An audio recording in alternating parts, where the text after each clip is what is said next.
그래서 바울이 말씀하는 그 구절이 있죠. 일하기, 오늘 말씀의 제목, 일하지 않는 자는 먹지도 말라. 제가 맨 마지막에 이렇게 물음표를 쳐놨어요.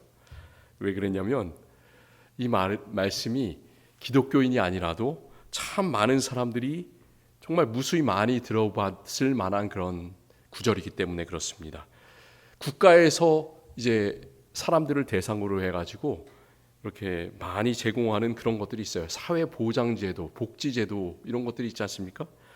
연금도 있고 메디케어도 있고 뭐 많은 여러 가지들이 있는데 시간이 지나고 이제 연도가 지나가면 지나갈수록 국가 재정이 어떻게 돼요? 점점 줄어들잖아요. 그래서 사람들 사이에서는 이런 그 복지 혜택들을 국가나 뭐 주정부나 할 거 없이 전부 다 줄여야 된다. 앞으로는 계속 줄여가야 된다. 이런 주장이 점점 힘을 받고 강해지고 있는 게 요즘의 그런 세태죠. 그 논리를 뒷받침하는 그런 구절이 뭐냐면 일하기 싫어하는 자는 먹지도 말아라 라는 거예요. 그러니까 너희는 60세가 돼서도 일해야 되고 70세가 돼서도 일해야 되고 80세가 되어도 일을 해야 된다. 이런 논리로 이렇게 우리가 받아들이기 쉽지 않습니까? 근데 이 말이 처음으로 나온 게 20세기에 나온 게 아니라는 거죠. 20세기가 어떤 세상이에요? 참 복잡하게 세상이 굴러가는 그런 세상이 됐지 않습니까? 우리가 태어날 때 그때부터. 그래서 세상이 돈에 의해서 지배받는 그런 세상이 되었어요. 돈이 주인인 것처럼 아닌데도 자본주의 사회, 뭐가 주인이에요? 돈이 있어야지, 돈을 벌어야지 먹고 살 수 있는 그런 세상이 우리가 살아갈 수 있는 세상이잖아요. 자본주의를 또 싫어하는 사람들은 어떻게 얘기를 합니까? 돈을 원래부터 많이 가지고 일하지 않는 그런 사람들을 끔찍히 싫어하는 그런 세상, 사회주의 세상을 건설하기 위해서 많은 사람들이 또 노력을 했었죠. 이 두 가지가 팽팽히 맞섰던 세상이 우리 지난 겪어왔던 그런 20세기 세상인데요. 그런 세상에서 이렇게 일하지 않는 자는 먹지도 말아라 이런 말이 나온 게 아니라 2000년 전에 사도 바울이 제일 먼저 데살로니가전서 3장 10절에서 했었던 말씀이 바로 이 말씀이에요. 누구든지 일하기 싫어하거든 먹지도 말게 하라. 그런데 어떻습니까? 우리가 이 구절을 들으면 참 여러 가지 받아들이기가 어렵구나 이런 생각이 들 수가 있습니다. 논란이 있는 구절이죠. 왜냐하면 생각을 해보세요. 어떤 사람들은 아무리 일을 하고 싶어도 일자리를 쉽게 구할 수가 없는 그런 사람들이 있겠죠. 실업률이 있잖아요. 실업률이 높아질 때도 있고 낮아질 때도 있는데 아무리 사람들이 열심히 일하려고 해도 일자리를 구하려고 해도 그러지 못할 때가 있는 거예요. 팬데믹 때 참 사람들이 어려웠지 않습니까? 그런 시기가 있는 거죠. 그리고 또 어떤 분들은 건강이 받쳐주지 않아서 또 나이가 이제 연로해서 일할 수 없는 그런 상황이 될 수도 있습니다. 그런 분들에게 우리가 이렇게 일하기 싫어하거든 먹지도 말라 이런 구절을 이렇게 얘기를 하면 마음이 참 많이 힘들겠죠. 그렇기 때문에 우리가 이런 구절을 이렇게 얘기를 하고 우리의 삶 속에서 적용을 할 때는 그냥 아무 상황 속에서나 아무 사람에게나 이렇게 얘기하는 것이 아니라 왜 성경 저자가 여기서는 사도 바울이 왜 이런 이야기를 특별히 이 데살로니가 교인들에게 이야기를 했는가 그 배경을 먼저 생각을 하고 그 배경에 적절하게 우리가 받아들이고 그것을 우리의 삶 속에서도 적절하게 적용을 해야 되는 겁니다. 그래서 성경을 읽을 때 우리가 첫 번째로 해야 되는 게 뭐냐면 왜 그 하나님께서 영감을 주셔서 말씀하신 성경 저자가 그런 이야기를 했는가. 참 여러 가지 논란이 되는 이야기들도 성경에 많이 있어요. 그것을 배경을 잘 살펴보는 것, 그것이 우리가 첫 번째로 해야 되는 성경을 잘 읽는 그런 방법입니다. 왜 사도 바울이 데살로니가 성도들이 별로 좋아하지 않을 법한 이런 말, 일하기 싫어하거든 먹지도 말라 그런 말을 했을까요? 그 당시에 데살로니가 교회 안에는 자기는 일하지 않으면서 교인들이 열심히 일했지 않습니까? 초대 교회부터 사람들은 항상 이제 가난한 자를 돕고 또 교회 공동체를 위해서 헌신하는 그런 삶이 몸에 배어 있었습니다. 초대교회뿐만 아니라 그 초대교회 신앙을 받은 바울이 개척했던 다른 교회에서도 그런 모든 분위기가 있었던 거예요. 그래서 열심히 일하는 사람들이 있었는데 어떤 사람들은 자기는 일하지 않으면서 열심히 일하고 있는 그 교회 성도들에게 일종의 나쁜 말로 하면 빌붙어서 살아가는 그런 사람들이 있었던 거죠. 자기가 일하지 않으면 어떻게 돼요? 그 사람에게, 다른 사람들에게 영적인 부담을 주게 되고 또 경제적인 부담을 주게 되잖아요. 그런 사람들을 지적하는 말씀이 바로 이 데살로니가후서 3장의 말씀입니다. 바울이 비슷한 말을 첫 번째 편지에서도 했었어요. 데살로니가 교인들에게 줬던 첫 번째 편지, 몇 년 전에 썼던 그 편지에서는 이런 말씀을 해요. 4장 11절에서 또 너희에게 명한 것 같이 조용히 자기 일을 하고 너희 손으로 일하기를 힘쓰라. 똑같은 말을 하고 있잖아요. 그런데 몇 년이 지난 다음에도 데살로니가 교인들 안에 그런 다른 사람에게 붙어서 살아가는 사람, 경제적인 부담을 주면서 살아가는 사람, 그런 그 행태가 이제 수그러지지 않고 계속해서 유지가 됐던 거예요. 그런 이제 나쁜 습관을 가진 사람들이 있었던 겁니다. 그래서 두 번째로 또 이런 권면을 주고 있습니다. 바울이 그 첫 번째 편지를 데살로니가 교회에 쓸 때 사람들의 관심사가 뭐였냐면 사람들은 이런 것들을 생각했어요. 우리가 그 데살로니가 전서의 4장에 보면 그때 어떻게 예수님께서 이 땅에 재림하실 것인가 그런 얘기가 나오지 않습니까? 사람들의 관심사는 예수님께서 다시 오실 때 어떤 일이 일어날 것인가 그게 관심사였어요. 먼저 죽었던 사람들이 있었는데 자기 친구가 먼저 죽고 자기 가족이 먼저 죽고 교인들이 먼저 돌아가신 분들이 있는데 이 사람들이 나와 관계가 완전히 끊어진 것이 아닌가, 우리가 더 이상 서로 만날 수 없을 것이 아닌가, 그게 너무나 걱정이 됐습니다. 바울은 관계가 완전히 끊어졌다고 얘기합니까? 아니면 우리가 다시 만날 것이라고 얘기합니까? 우리는 다시 만날 것이라고 얘기를 해요. 우리가 예수님을 믿는 사람, 그리고 또 예수님의 부활을 믿는 사람이라면 단지 예수님 한 분만 부활했다는 그런 사실이 아니라 우리도 예수님과 함께 몸을 입고 새롭게 부활할 것이다. 그리고 주님께서 호령이 있고 천사장의 소리가 있고 나팔 소리가 하늘에서 울려날 때 어떤 일이 있어요? 먼저 죽었던 자들이 일어나고 살아있는 자들이 이제 또 끌어올려져서 함께 구름 속으로 끌어올려져서 공중에서 주님을 영접하고 그곳에서 제일 중요한 건 그거예요. 거기서 영원히 주와 함께 있으리라. 이런 말을 데살로니가전서 4장에서 하고 있습니다. 바울이 이런 말로 성도를 위로했어요. 올바른 종말의 그 생각을 갖게 하기 위해서 열심히 노력을 했는데 시간이 지나서도 그들은 아직도 마지막 날에 대한 올바른 그런 믿음을 가지지 못한 사람들이 그 가운데 있었습니다. 우리가 지난 그 한 2주 전에 데살로니가후서 2장을 나눌 때 데살로니가후서를 쓸 때도 교회 안에서 이미 예수님께서 재림을 했다. 그리고 그리스도가 강림했다라고 떠드는 그런 사람들이 있었습니다. 그런데 사도 바울은 뭐라고 얘기를 하냐? 아직 배교의 사람, 불법의 사람, 적그리스도가 나타나지 않았기 때문에 예수님의 날은, 주님의 날은 아직 오지 않았다라고 하면서 지금까지 사도 바울이 말로도 권면하고 편지로도 2번이나 이제 썼는데 그 가르침, 전통을 지키면서 믿음에 굳건하게 서 있어야 한다, 이렇게 권면을 하고 있어요. 우리는 데살로니가 후서 당시에 과연 이 일하지 않는 사람들이 누군가, 어떤 사람들이 일하지 않았던 사람인가를 정확하게는 알 수가 없어요. 그런데 그런 상황들을 이제 비추어서 생각해 보면 여러 가지 종말에 대한 복잡한 생각이 있고 사람들의 생각이 참 복잡했던 그런 상황들을 돌이켜 봤을 때 어떤 사람이 그 일하지 않았을까를 여러 가지 그 부류의 사람들로 한번 생각을 해볼 수가 있을 것 같습니다. 주의 날이 이미 왔다는 사람, 왔다는 그런 말에 현혹되어서 자기의 직업과 일상의 삶을 내팽겨치고 가족을 부양하지 않는 사람들이 교회 안에 있었다라고 우리가 생각해 볼 수가 있습니다. 여러 가지 이단에 현혹되어 가지고 그런 사람들이 참 많이 있었지 않습니까? 2000년 전에 있었을 뿐만이 아니라 우리가 지난 세계에서도 있었고 지금도 이단을 추종하는 참 많은 사람들이 자기의 삶을 다 내팽겨치고 그곳에만 몰입하는 그런 사람들이 있습니다. 그들은 주님께서 오시면 모든 것이 다 끝날 텐데 이 땅에서 사는 것이 뭐가 중요하냐, 내가 돈을 버는 것이 뭐가 중요하냐, 가족을 부양하는 것이 뭐가 중요하냐, 이렇게 생각을 했었죠. 그런 사람들은 어떻게 됐을까요?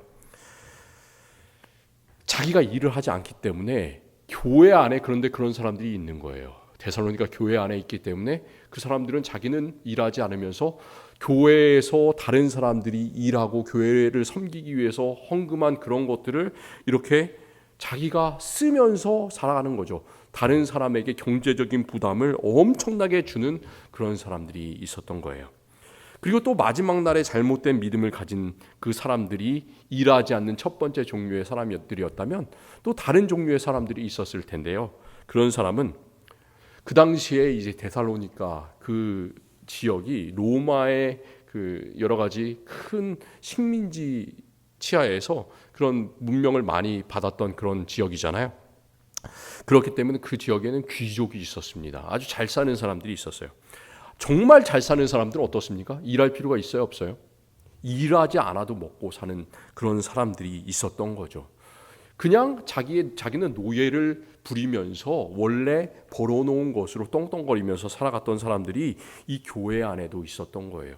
교회 안에 잘 사는 사람과 못 사는 사람의 이런 그 빈부의 격차가 참 컸었던 겁니다.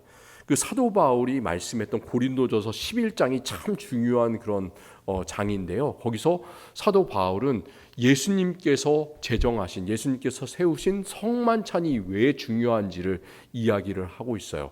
예수님께서 하신 말씀을 그대로 얘기하면서 이것은 나의 몸이라, 이것은 나의 피다, 이런 예수님의 말씀을 그대로 고린도전서 11장에서 하는데요.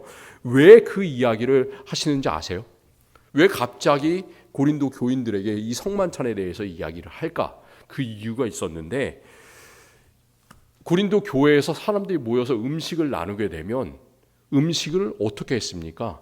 예수님께서 맨 마지막 그 죽기 전날 밤에 제자들을 모아놨을 때 제자들은 이렇게 같이 모였죠. 그리고 예수님께서 주시는 떡과 잔을 공평하게 이렇게 나눠 먹었습니다. 예수님의 몸, 예수님의 피를 다 같이 받았던 사람들인 거죠.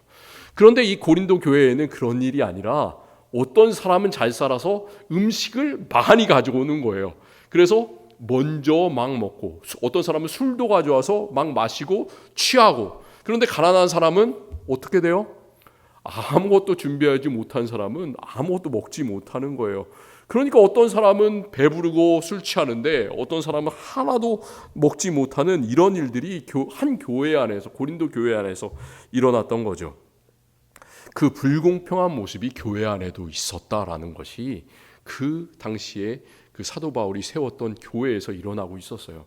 참 그러지 말아야 되는데, 그런 놀라운 사도가 세웠던 교회인데도 불구하고 그런 어려운 일들이 일어났던 거죠. 고린도 교회뿐만 아니라 데살로니가 교회에서도 그런 일들이 일어나고 있었다. 잘 사는 사람들은 일을 안 해도 먹고 살 수 있었다. 이런 일이 있었구나, 우리가 생각해 볼 수가 있습니다. 그런데 사도 바울이 진짜로 데살로니가후서 3장에서 진정으로 훈계하려고 했던, 일하지 않았던 사람은 그 사람들이 누구였는지를 우리는 11절에서 우리가 볼 수가 있습니다. 우리 11절을 보면 우리가 들은즉 너희 가운데 게으르게 행하여 도무지 일하지 아니하고 이 일을 만들기만 하는 자들이 있다 하니, 이런 참 이제 좀 하기 어려운 말을 하고 있는데요. 이 구절에서 바울이 헬라어로 약간 말 장난을 하고 있어요.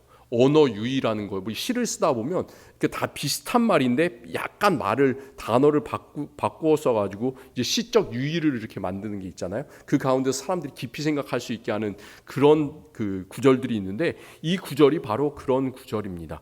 일하지 아니하고 일을 만들기만 하는 자들, 일한다라는 단어하고 일을 만든다라는 단어하고 거의 헬라어, 그 성경을 썼던 그 헬라어로는 거의 똑같은 단어입니다.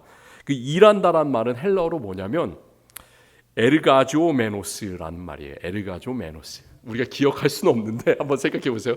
에르가조메노스.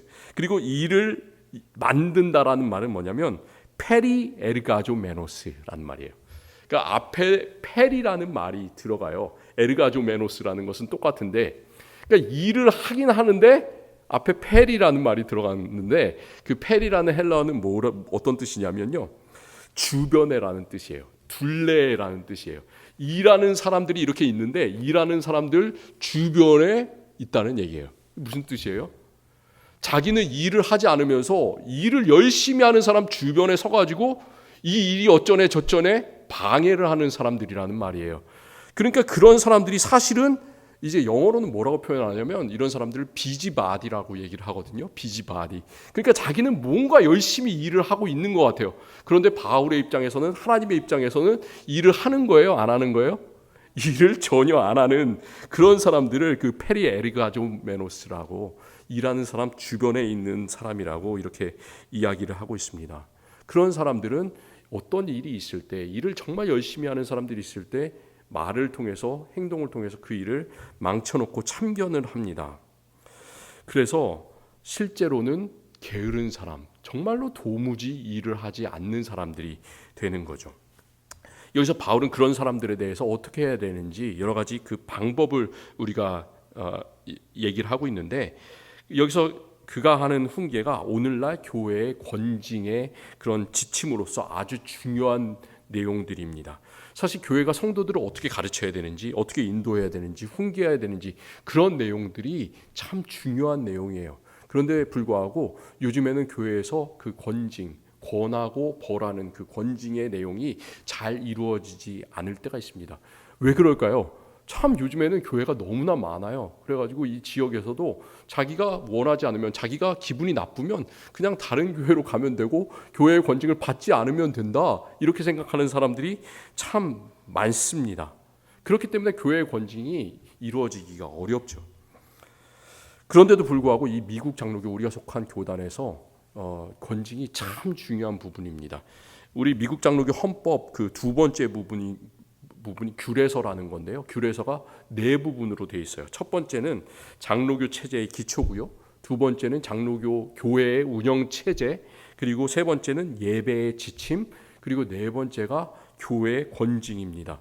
그런데 이렇게 책을 보면요, 교회 권징에 대한 이 네 번째 부분이 다른 부분보다 2배가 넘어요. 가장 길고 자세하고 복잡하게 써 있는 부분이 그 교회 권징에 대한 부분입니다. 이 미국 장로교가 몇 년에 한 번씩 그 헌법을 개정해요. 그러니까 완전히 바꾸는 게 아니라 조금 이제 몇 마디씩을 바꾸는데요. 그러면서 책을 이렇게 새롭게 내는데, 이 마지막 교회 권징에 대한 그 부분을 금년에 2023년에 완전히 새로 썼어요. 그러니까 몇 마디를 바꾼 게 아니라 그냥 에디트를 한 게 아니라 완전히 새로 그 파트를 다 버리고 새로 썼다는 얘기예요. 그만큼 이 새로운 시대에 21세기에 성도들을 어떻게 인도할 것인가, 예수 그리스도를 바라보게 할 것인가, 그게 바로 이 교회의 큰 관심사인 거죠. 요즘 세상이 나만 아는 세상이지 않습니까? 이기적인 세상이잖아요. 개인적인 세상이잖아요. 그래서 내가 아는 것이 그냥 중심이 되고 내가 아는 지식이 맞는 것이 되는 거예요. 그래서 내가 원하는 대로 따라주지 않으면 그냥 별로 틀린 것이라고 생각하는 그런 그 분위기가 형성되어 있습니다. 그런데 사실은 그게 아니에요. 예수님께서 원하시는 교회의 방향이 있고 우리의 삶의 방향이 있는 거예요. 교회 권징을 할 때 교회 권징의 원칙이 이제 써 있는데요. 우리가 이것을 잘 기억할 필요가 있습니다.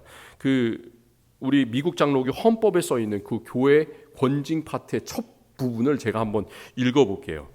이렇게 되어 있는데요. 우리의 삶 속에서도 우리를 이게 정확하게 기억해야 되고, 다른 사람들이 나를 힘들게 한다, 그런 일이 분명히 있지 않습니까? 그때 그런 사람에 대해서 이런 마음을 가져야 돼요. 제가 한번 읽어볼게요. 그리스도 교회에 부여된 권한, 이 교회 권징이 그리스도 교회에 부여된 권한이라는 건데, 예수 그리스도가 그의 교회에 부여한 권한, 즉 교회 권징의 행사를 통해 드러나는 권한은 그리스도의 몸을 세우기 위한 권한이지 이를 무너뜨리기 위한 것이 아니며 회복시키기 위한 것이지 징벌하기 위한 것이 아니다. 이는 분노가 아니라 긍휼의 태도로 이루어져야 한다. 이로써 교회의 궁극적 목표가 이루어지고 하나님의 모든 자녀들이 그리스도의 날에 흠없이 서게 하기 위함이다. 이게 바로 교회 권징의 첫 번째 파트, 첫 번째 단락이에요. 그러니까 우리는 다른 사람들에 대해서 참 우리의 마음에 들지 않는 사람들이 있을 때라도 그들도 그리스도의 날에 예수 그리스도 앞에서 흠없이 섰으면 좋겠다. 그 마음을 가지고 분노가 아니라 서로 긍휼로서 대하는 것이 참 중요하다라는 그런 말이에요. 바울이 데살로니가후서 3장에서 말씀하신 그 게으른 자에 대한 교훈들은 교회를 세우고 또 회복시키고 긍휼이 되어야 되는 이런 그 우리 장로교 헌법에 나온 그 원리들을 아주 잘 나타내고 있습니다. 6절에서 오늘 말씀 6절에서 믿음 안에서 잘 걸어가고 있는 성도들에게는 어떻게 얘기를 하고 있느냐? 게으르게 행하고 우리에게서 받은 전통대로 행하지 아니하는 모든 형제에게서 떠나라, 이렇게 무섭게 얘기를 하고 있습니다. 떠나라는 말은 어떤 말이냐면 그냥 아예 그냥 완전히 관계를 맺지 말아라, 이런 말이 아니라요. 그들과 친밀한 교제를 가지지 말아라, 이 정도의 의미예요. 왜 그럴까? 그들로부터, 게으르게 행한 사람들로부터 게으르고 회방하는 그런 잘못된 삶의 습관을 받지 않게 하기 위해서 게으른 형제에게서부터 떠나라, 이렇게 이야기를 하고 있습니다. 그렇다고 해서 바울은 게으르게 행하는 그 자들, 회방하는 자들에게서부터 떠나라고 얘기를 하는데 그들을 완전히 무시하는 것이 아니에요. 그들에게 바울이 열심히 일하면서 나는 복음을 전했다라는 사실을 계속해서 깨우쳐주면서 그 사람들에게, 게으르게 행하고 방해하는 사람들에게 어떻게 얘기를 하고 있냐면 조용히 자기 일을 하면서 교회를 위해서 섬겨라, 이런 말을 하고 있습니다. 12절에서 바울이 이렇게 말씀하는데요. 이런 자들에게 우리가 명하고 주 예수 그리스도 안에서 권하기를 조용히 일하여 자기 양식을 먹으라 하노라. 데살로니가 전서에서도 이거 똑같은 말을 하지 않았습니까? 조용히 일하라.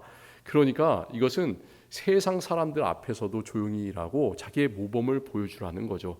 그리스도 예수의 모범을. 그리고 여러 가지 말을 일으키는 것이 아니라 정말 내가 맡은 직분이 있다면, 내가 맡은 직업이 있다면 그 일을 꾸준히 잘 해나가라, 그런 말을 하고 있습니다.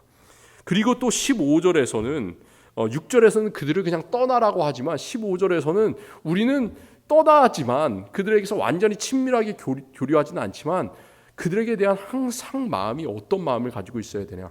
그러나 원수와 같이 생각하지 말고 형제같이 권면하라, 이렇게 하면서 그 주는 훈계가, 이 사람들에게 주는 훈계가 긍휼의 태도로 예수 그리스도의 마음을 가진 것이어야 되는구나, 이런 것을 계속해서 깨우쳐주고 있습니다. 교회는 2000년 전이나 이 바울이 개척해서 또 섬기는 그 데살로니가 교회에서나 다른 모든 교회에서나 지금 우리가 섬기는 교회에서나 2000년 전이나 2000년 후나 참 많은 어려움이 있어 왔습니다. 그리고 계속해서 어려움이 있어요. 그게 교회예요. 왜냐? 사탄의 세력이 있기 때문에, 악의 세력이 항상 우리 주변에 있기 때문에, 우리 눈에 보이지 않지만 정말로 센 세력이 있기 때문에 그렇습니다.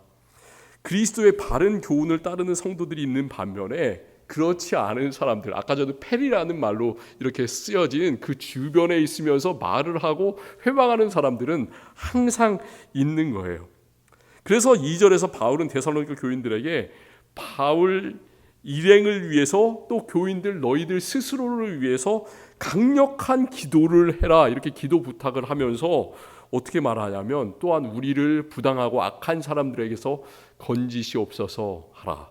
믿음은 모든 사람의 것이 아니니라. 쉽게 말하면 바울 선교 과정에서 얼마나 많이 힘든 일을 당했으면 믿음은 모든 사람의 것이 아니니라, 이런 말을 하겠습니까? 그런 것이 우리의 삶 속에서도 우리가 경험하고 있지 않습니까? 맞는 말이에요. 악의 세력은 지금도 세상을 주장하고 있습니다. 그럼에도 불구하고 우리가 지난 주일 왕이신 그리스도 주일에 나눴던 것처럼 이 세상의 주인공은, 그리고 또 그 악의 세력을 다 이기시고 최후의 승리자가 되시는 분은 누구시냐? 바로 우리가 섬기는 예수 그리스도라는 것을 우리는 늘 믿습니다. 세상 모든 세력 위에 예수님께서는 계십니다. 그래서 바울은 3절에서 이렇게 말씀하고 있습니다.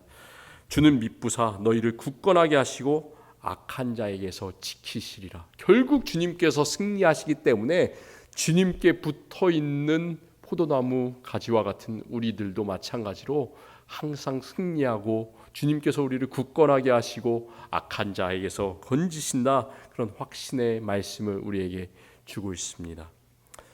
변하지 않는 예수 그리스도에 대한 그런 확신을 가지시기를 바랍니다. 그런 사람들, 예수님만 의지하는 사람들이 해야 되는 일, 그것을 13절에서 말씀하고 있는데, 참 우리가 여러 가지 교회에서 그리고 내 삶 속에서 우리 가족을 위해서 세상을 위해서 일하다 보면 참 우리는 지칠 때가 많이 있습니다. 그럴 때가 있잖아요. 야, 똑같은 일을 하는데 우리가 작심삼일이란 말도 있고 3일을 견디기가 힘든 것도 있고 1년을 견디기 힘든 것도 있는데, 예수 그리스도를 믿는 사람들은 우리가 했던 일들을 끝까지 하는 거예요. 주님께서 오시는 그 날까지, 이 땅에서 내 삶이 다하는 그 날까지 선을 행하되 낙심하지 말라. 왜냐? 우리가 일을 할 때 세상 사람들은 알아주지 않지만 우리의 예수 그리스도께서는 우리를 바라보고 계시고 우리에게 가장 큰 상급을 예비하고 계시기 때문에 그것을 바라보면서 우리는 살아가는 것입니다. 그런 마음으로 살아가시기를 바라요.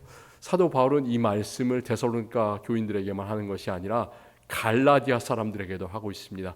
참 갈라디아 사람들이 바울의 속을 많이 썩였던 그런 교인들이에요. 그래서 갈라디아 3장 1절에는 이 미련한 갈라디아인들아, 아주 거의 욕을 하면서 말하는 구절들이 있는데, 갈라디아서 마지막 장에는 또 이렇게 권면을 하고 있어요.